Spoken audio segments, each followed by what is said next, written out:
Hi everyone, this is Jim. Welcome to this postmortem of my Blitz game number 920. I had the white pieces and started off with knight f3, thinking to go for kind of réti.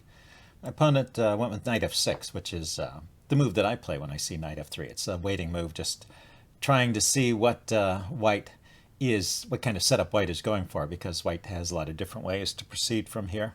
So I play c4, which is one of the moves, the réti setup. Maybe I can get a double Fianchetto here. But he goes with g6. So it looks like black is not waiting to see what I'm playing. He's just going directly for the King's Indian setup. So I just continued with knight to c3 here. We see these are normal moves, but unless he plays d5, it's hard for me to get a réti. So I'm going to have some other kind of opening at this point, and it's kind of up to me to choose what kind. Looks like black is going for a King's Indian setup. Regardless, although it's still possible to play a Grinfeld here. So for example, if I were to play d4 here, d5 is the top choice, and that would be a Grinfeld. If I were to play e4, the most likely outcome here would be a typical King's Indian with 3 pawns in the center. But that's kind of a position I try to avoid. Not that it's bad, that's actually quite good for white, but it's tricky, and I don't know the lines so well.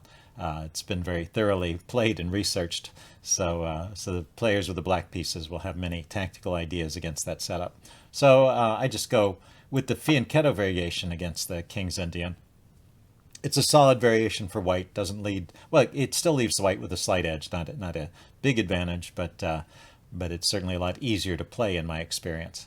So anyway, he continues with his King's Indian setup. I go bishop g2. He goes d6. And I go d4. So that pretty much completes what I was doing here in the opening. And then he went with c5. A little bit of a rare move here. I was expecting, well, I've seen c6 in this position with the idea to follow up with e5. Or one of the knight moves. You know, the knight can come out here to d7 or to c6, and also with the idea of supporting the e5 push. That's a typical King's Indian setup. This is also an idea in the King's Indian. It's more of a Benoni type of setup. You can castle here. You can see that's pretty popular, but I think that the best way to play is to push on with d5, just take that extra space, and then the normal continuation here might be e6, and then I would play e4. We get a pretty typical kind of Benoni, where I've got a Fianchetto here. So it should be a fairly safe setup for black too. It's not as risky as some other Benoni lines. The other idea here, instead of e6, is to play with knight a6. I think this is an interesting way to play. Say knight a6, I castle, and the knight comes around to c7. So he's done this little maneuver with the knight, and it's there ready to support the b pawn push and get some play on the queen side and try and enhance the power of this bishop. And so white usually responds with a4 to try and clamp down on the queenside expansion. And yeah, play continues from there. It looks like an interesting position to me. Anyway, let's go back to the game. In the game, he played knight bd7, and we're actually out of the opening book. I'm a bit surprised at that, because I would think we would still maybe transpose back into an opening line, but we never did. I played queen c2 here. Queen c2, I guess, is a small mistake. Let's see, the one line goes like this: castles, knight b6. This seems to be his idea, to attack this pawn, and then defend it with queen d3, get to queen to the d3 square in one move. And notice that in this position, bishop f4 is going to be met with bishop f5 rather is going to be met with e4, and the diagonal is not open, so there's no tricks. So going directly to d3 seems to be the best move here. I went queen c2, or maybe castling and then going to d3.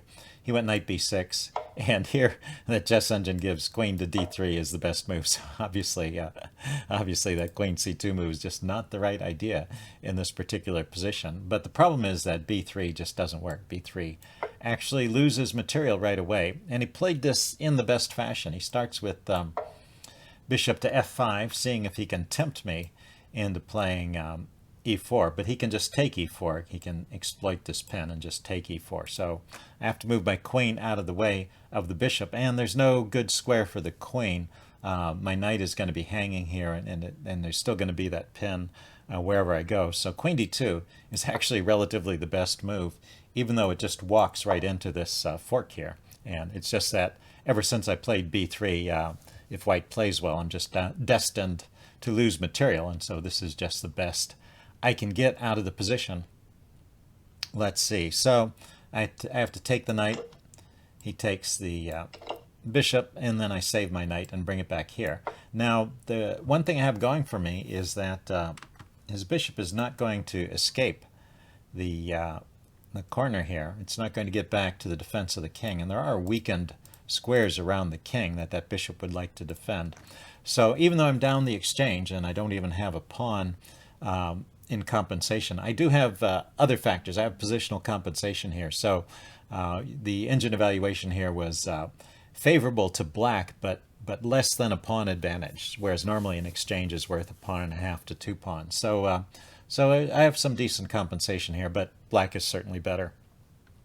Anyway, he played this well. I was hoping to just get him to trade the bishop for the knight, and then I would have the dark squared bishop with which to come in on these dark squares.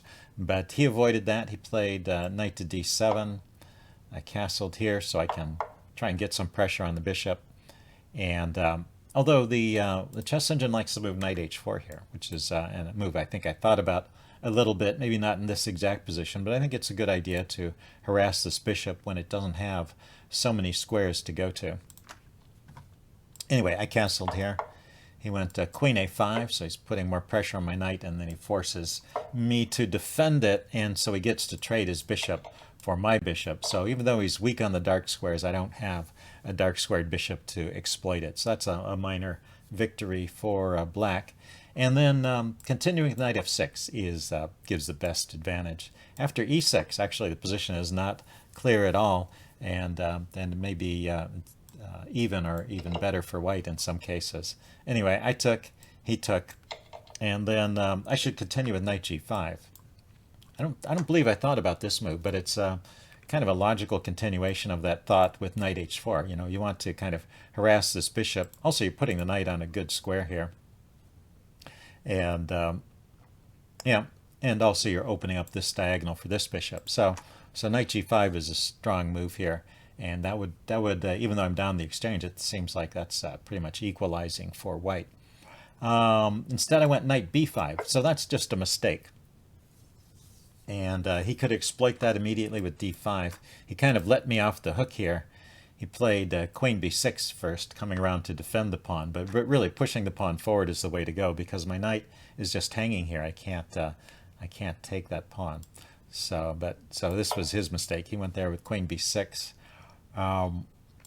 Let's say I brought the rook in. I started to realize there was a problem with d5 a little bit too late. He can play it anyway, and I went ahead and took. I thought he might grab the knight and I would grab the bishop, but he took the pawn instead. So I do have this opportunity here, and the chess engine likes it. It likes the idea. I mean, I noticed this. I could take the bishop and he would take the knight. I was thinking it might be good because I have pressure on his knight there, but his queen is defending it already, so I don't really gain any tempo there or anything. But the position just seems to be good for white. So say I take the bishop, he takes the knight. Rook d6 is the way the chess engine wants to continue. Then knight to b6. I guess, you know, the knight is going to harass that rook if it stays on d5, so it might as well move out of the way. And then after he plays that, after his knight goes to b6, I can play knight to e5 and start trying to bring this knight around to cause some trouble. And it looks like an okay position for white. So I'm down the exchange, but it seems like here's a case where I have compensation. And notice I have opened up the bishop on this diagonal. Anyway, I didn't see that, didn't calculate that out. And I just wasn't sure I wanted to trade more pieces off if I couldn't see my way to an advantage. So I kept the knight, and then he retreated his bishop to c6, which was a mistake. So the best move here is just to take. And after the exchange, bring his rook to the d file, defending the knight. And then, let's see, I can play knight d5 here. Oh, knight d5, hitting the queen. Queen to e6. And this seems to be slightly better for black. It's, you know, I have this threat, but he's got that f6 square well covered. So, you know, maybe I have a little bit of pressure, but maybe not enough to compensate for the exchange. I think black's a little bit better there. But after bishop c6, actually, I'm immediately winning with this idea. I didn't see the idea immediately, but it's actually stronger here. I play this move, the next move, the next chance I get. But if I play it here, it's even stronger. Rook takes d7. Give up a second exchange, and then the knight comes in here with a tempo on the queen. And then it's coming into this square with check. So that's just really strong. Because I delayed it a move, let's see, I played e4 first. I played rook f to e8. This gives his king an escape square. And so it's not as strong. It's still the best move here. Give up that second exchange and pop the knight in here with a tempo on the queen. And now it's supported by the pawn, which is helpful. Let's see, queen went to d6, and I can come in here to f6 check and you know, win the exchange. But more importantly, I'm trying to make his king insecure. So he went king f8. I grabbed, rather than grabbing the exchange, I grabbed the pawn with a check and chased his king out to the center. And then let's see, I played h4 here. Apparently the best way to continue this attack is to go queen to c1, maybe looking to come in on the dark squares.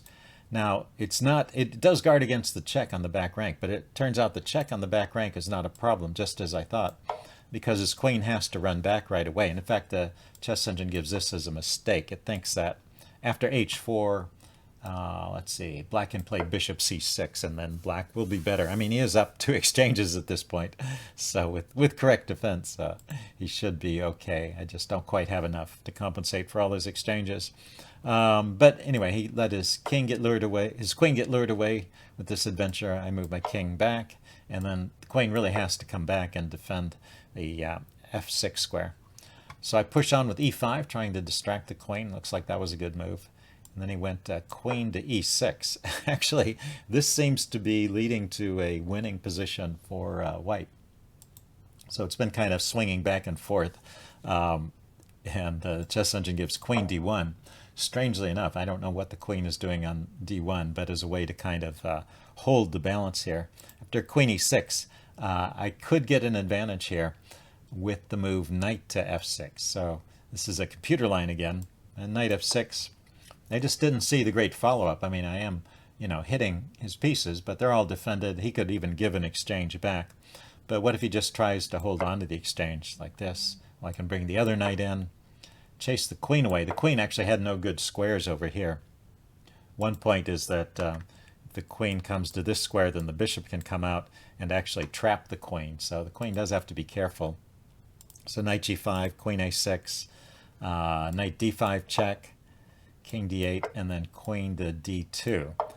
Once again, putting this queen on the dark squares, and it looks like I have a winning attack here. Although, you know, with these chess engine lines, it just keeps going and going. It says that white is winning here, and it gives a huge plus for white, but it's not a simple win.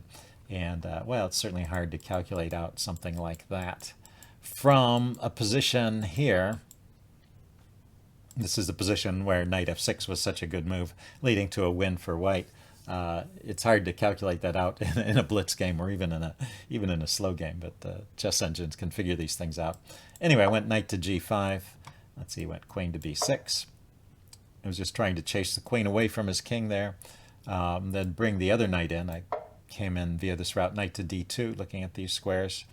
And then he went king to d8. So it seems like this move maybe is the losing move, although he does, I don't press the attack correctly at one later point, but after king d8, once again I have a winning advantage, and bishop to c6 seems to be the correct defense. So it's an interesting idea here. It's one you want to keep in mind. This bishop, if you look at this position, the bishop is blocking one of the squares around the king, so moving it actually gives the king an extra square to run to, and at the same time, you know, it neutralizes my bishop on this diagonal, so it's activating his piece. But if the king has more spaces to move to, also maybe one of these rooks can come into the game. And it seems like this position is something that can be played. So I forget if it gave an advantage to white or black here, but it was in the range of both sides are still fighting. Then after king d8, white is just winning.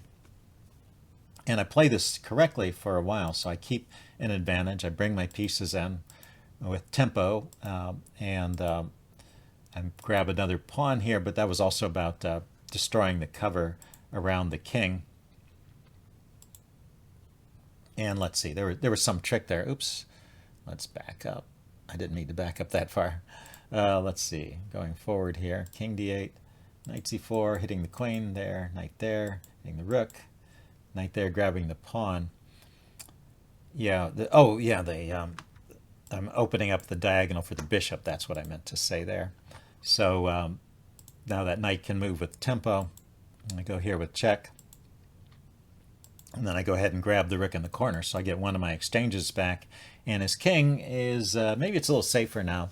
But, well, this I've managed to get a pawn. Let's see if we count the pawns. 1, 2, 3, 4, 5, 6. There's 1, 2, 3, 4. Yeah, I've got 2 pawns for the exchange now. So from a material point of view, I'm probably slightly better. And his king is in a bit of trouble. So this is still winning for white here. Let's see. And, oh, and I get to grab another pawn with knight. Knight takes f7. So all this is good. Let's see. He went queen b6 here. And then I went e6. So e6 seems to be leading to the path where black gets back into the game. Let's show how the chess engine would play this. It would just move the queen. Keep things as they are for a moment. Get the queen on a better diagonal. Once again, looking at these dark squares.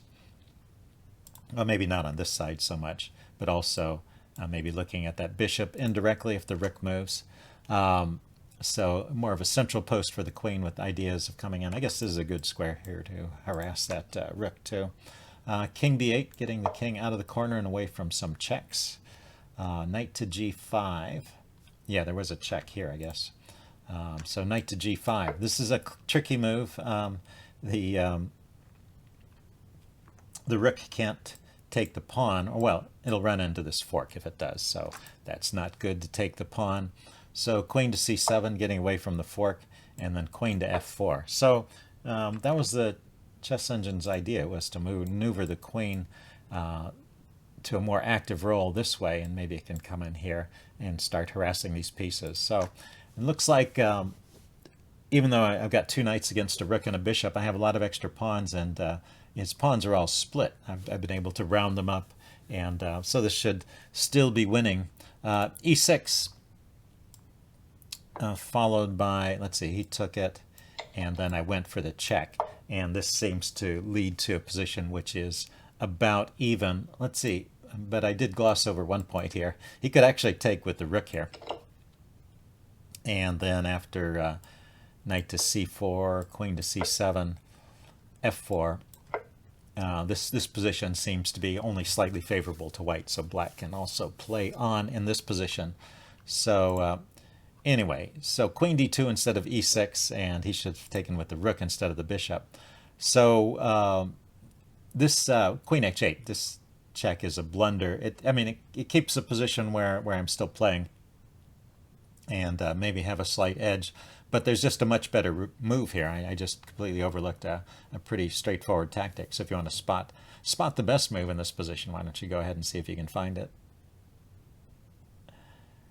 Okay, pause the video if you want time to think about it. I'm going to give the answer away now. Very, very simple idea.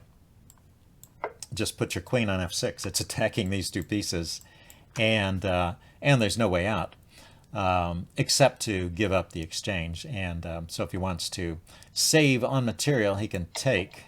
I'll take. He takes, and then I take here. I don't take the queen. I take the bishop, and so the queens are on. I don't know, maybe, yeah, no. If I took the queen, then he would have a bishop, right? So I have to take the bishop. So I've just got 2 extra pawns against the queen. I mean, we both have queens, and I have 2 extra pawns. And this should be a winning game for white. Let's see, a5 and king h3 were a couple more moves. I just have to keep my king safe from checks. black's king is more exposed and his pawns are weaker, plus I have more pawns, so I should be able to go on and win that game. Anyway, this queen h8 check was pretty tempting, especially in time trouble, but after these exchanges, yeah, I knew actually that these exchanges might not lead to much. But my knights were still active, and even in this position, I still have... but it's hard to say if it's a slight edge or if it's a draw, but it's certainly not bad for white. Let's see, I went knight e5. It's just that I could have had better. And then this knight e5 move threatened to fork, and in time trouble, he blundered with the bishop to g4. So that's actually, it's a double mistake. I didn't notice it till now, but he's hanging the bishop as well as hanging the fork there. So I just played out the rest of this, and he did too, but at this point there's no way to save the game. And no huge blunders were made. I was a little bit worried at some point that this endgame might be a little bit of trouble, but once I get the queen on, and he had no way to stop me from getting that queen. So at this point, he resigned, or ran out of time. I forget how it ended, but that's how the game ended in this position. So it was a pretty interesting game. Hope you guys enjoyed it, and I will see you again soon. Bye.